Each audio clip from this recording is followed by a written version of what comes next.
ရှိတော့တောက်ကြနေနည်းနည်းခင်လေးဖြစ်ကြပါစေရှင်ကျမတော့ဂေးရစီ Micro Learning Center ကတစ်ချက်သိမ်းဖြစ်ပါရရှင်ဒီနေ့မှာတော့ every Friday မှာကျမတို့ဂေးရစီ Micro Learning Center ကရင်းနှီးငယ်လေးတွေပေါ့နော်အဓိကကတော့ nursery မှာရှိတဲ့တသားမမီလေးတွေကို arts and crafts ပေါ့နော်အမြဲတမ်းဒီ program စိတ်ထည့်ပေးထားတာဖြစ်ပါတယ်ခါတိုင်းမှာတော့တစ်ချက်တီလီယာကဒီသင်ကြားရေးနဲ့ပတ်သက်တဲ့ arts and crafts ပေါ့နော် for example ကျတို့ lettery ပေါ့နော် lettery နဲ့ဒီ lettery သင်တဲ့နေ့မှာဥပမာ A ဆိုရင် alphabet A အတွက်ကိုသက်ဆိုင်ရာဒီ arts and crafts တွေသူအများနဲ့ပြင်ဆင်ပေးတယ်ပေါ့နော်ဒီကနေ့မှာတော့တောက်ကြနေ့မှာတော့ကျမတို့သတင်းချုပ်ကလည်းနေလာပြီပေါ့နော်ဆိုတော့သတင်းချုပ်ပွဲတော်လေးအတွက်ကိုကျမတို့ဒီပေါ့နော်ဒီမိဘုံလေးတွေเนาะဒီမှာမိဘုံလေးတွေเนาะဒီမိဘုံလေးတွေနဲ့ပတ်သက်တဲ့မိဘုံလေးတွေ arts and crafts ကိုကျမတို့ YLE ရင်းနှီးငယ်တွေရောဒီ Monday to Friday မှာတက်နေတဲ့ primary pre-primary ကလေးတွေရော nursery ကလေးတွေရောကိုကျမဒီချက်သိမ်းကနေပြီးတော့မှ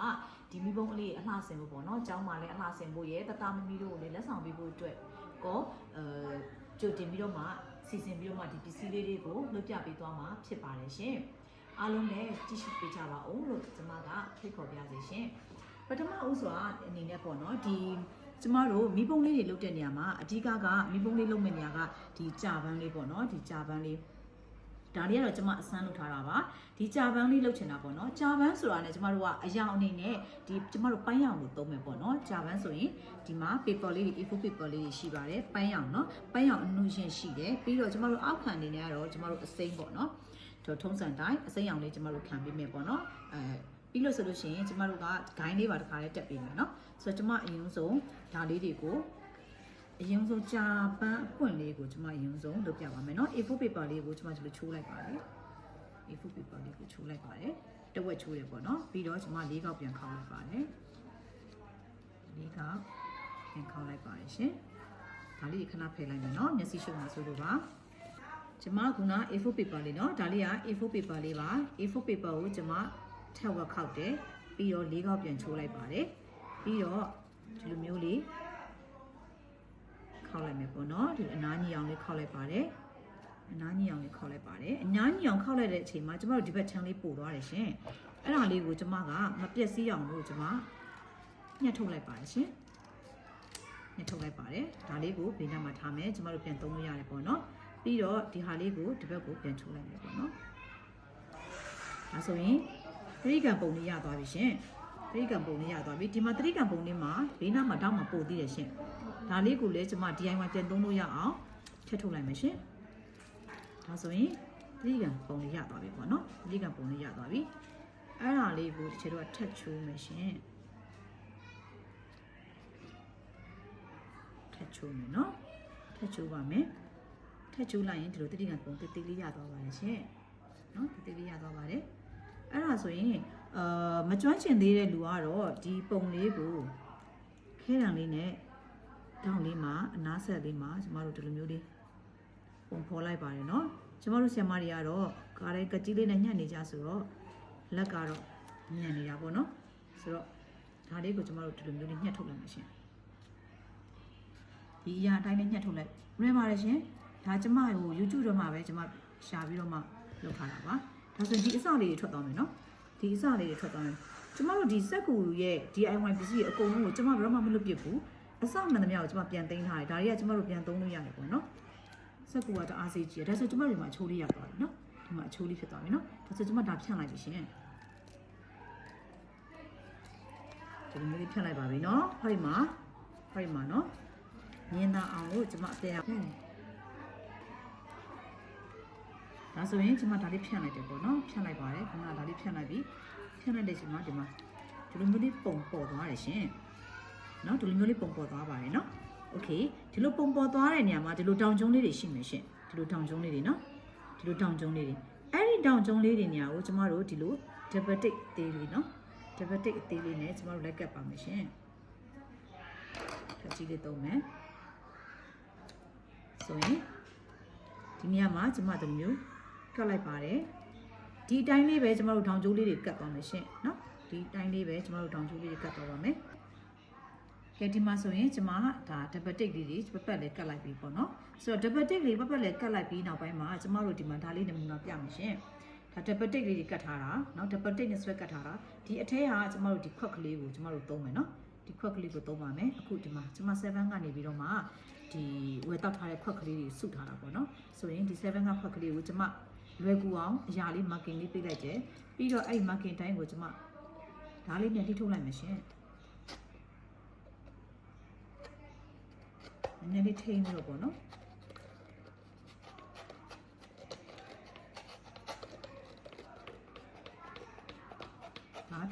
ဒါမထီအောင်တော့နည်းနည်းလေးတတိထားပေးပါရှင်အသားမင်းကြီးတွေလုတ်တဲ့အခါကျတော့ကျမတို့ကဒီခွက်ကလေးကိုအော်တိုဖြတ်ထားပေးမှာပေါ့နော်သူတို့ကိုဓာတ်ကိုပေးမကင်ဘူးပေါ့နော်ဒီခွက်ကလေးတွေကိုအရန်သိလုပ်ထားပေးမှာဖြစ်ပါတယ်ဆရာဆရာမတွေကနေပြီးတော့မှအရန်သိလုပ်ထားပေးမှာဖြစ်ပါတယ်ရှင်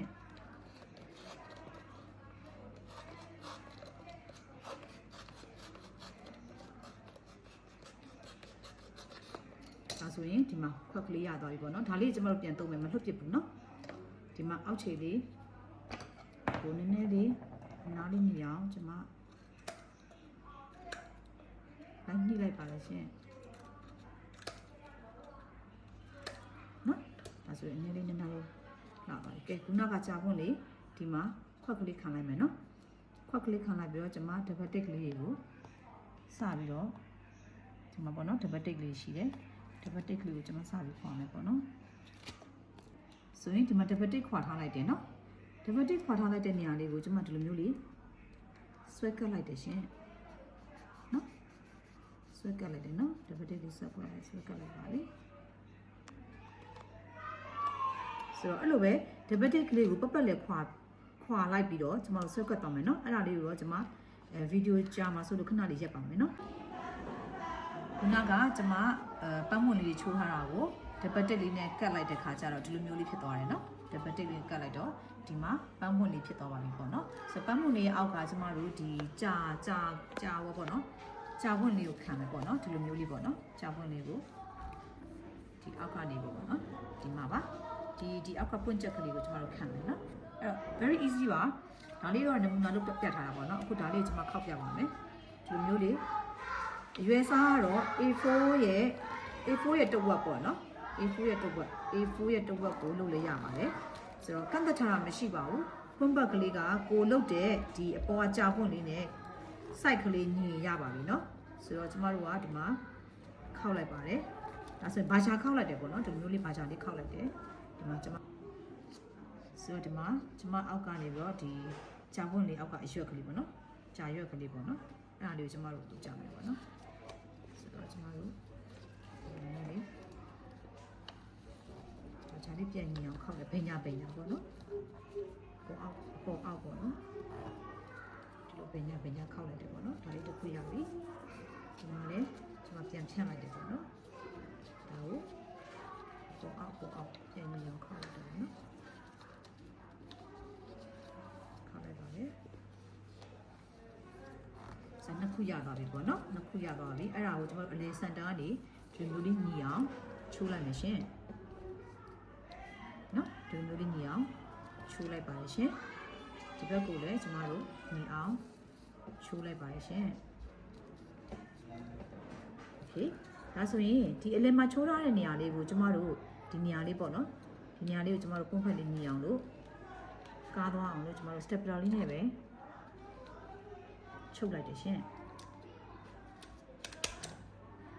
နော် stapler လေးနဲ့ကျမတို့ညီအောင်ချုပ်လိုက်တယ်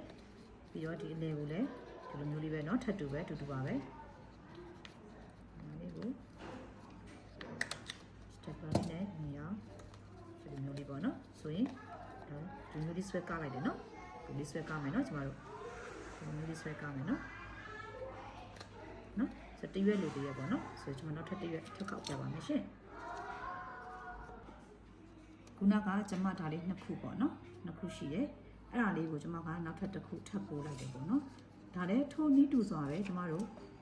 လွယ်ကူမြန်ဆန်အောင်ပေါ့เนาะအချိန်လေးတက်တောင်ကျမတို့လိုပဲ stapler လေးနဲ့ပဲချုပ်သွားပါတယ် double tick နဲ့လုပ်လဲရတယ်ပေါ့เนาะ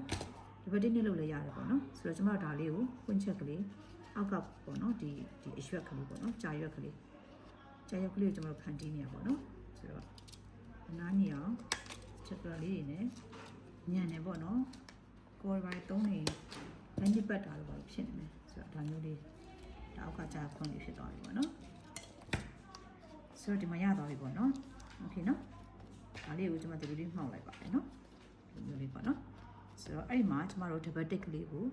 double tick ကလေးဆွဲလိုက်မယ်ပေါ့နော်အဓိကကျွန်မဒီမှာပေါ်ကြာပွင့်လေးနော်ဒီလိုမျိုးလေးတင်ပါနော်ဆိုတော့ဒီကြာပွင့်လေးရဲ့အောက်ခြေကိုကျွန်မ double tick နဲ့ဆွဲမရှင်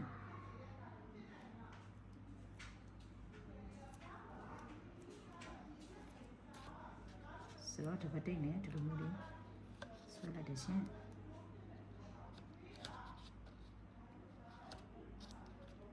ဆိုတော့ double tick လေးပြန်ခွာလိုက်မယ် double tick ခတ်ထားတာလေးကျွန်မခွာလိုက်တယ်နော်ခွာလိုက်တယ်ပြီးတော့ဒီဘော်လေးကိုဒီလိုမျိုးလေးဖိကိုက်လိုက်ရမယ်ကိုတောင်သုံးလေးရတယ်နော်ကိုတောင်လေးသုံးလေးရတယ်ဒါဆိုရင်ကျမတို့အောက်က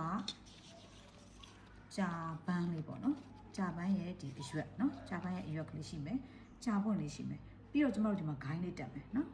ဂိုင်းလေးတက်မယ်အဲဒီဂိုင်းလေးကိုကျမဂိုင်းတောင်းလေးသုံးမယ်ပေါ့နော်ဂိုင်းတောင်းလေးအနေနဲ့ဆိုရင်ဒီမှာခုနပိုတဲ့ဟာလေးကျမတင်ထားတာလေးရှိတယ်ပေါ့နော်ဆိုတော့အားလုံးကိုကျမတို့ stapler လေးနဲ့ပဲသွားမယ်ရှင်နော်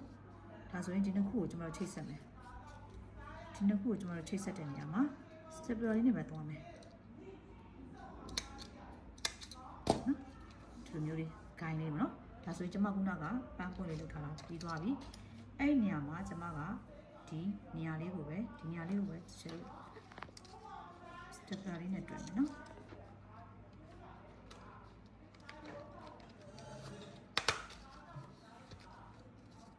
ဒါလေးကတတမမီတို့ဒီလက်ကလေးတွေနဲ့သူတို့လက်ကလေးတွေနဲ့ကင်ပြီးတော့ဆော့လို့ရတယ်ပေါ့နော်ဆိုရင်ဒါပြီးပါပြီဒီလိုမျိုးလေးပေါ့နော်ဆိုတော့ sorry နော်ဆိုတော့ကျမတို့ဒီကော်တောင်လေးတွေနဲ့ထိုးရင်တော့ပို့ပြီးတော့ပုံမြဲတယ်ပေါ့နော် double tick ကသူ့အားသိပ်မရှိသေးဘူးနော်ဆိုတော့ဒီမှာဒီလိုလေးပေါ့နော်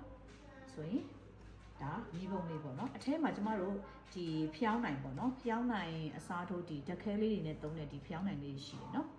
အဲ့ဒါလေးတွေထည့်ပြီးတော့တတမမီတို့ကို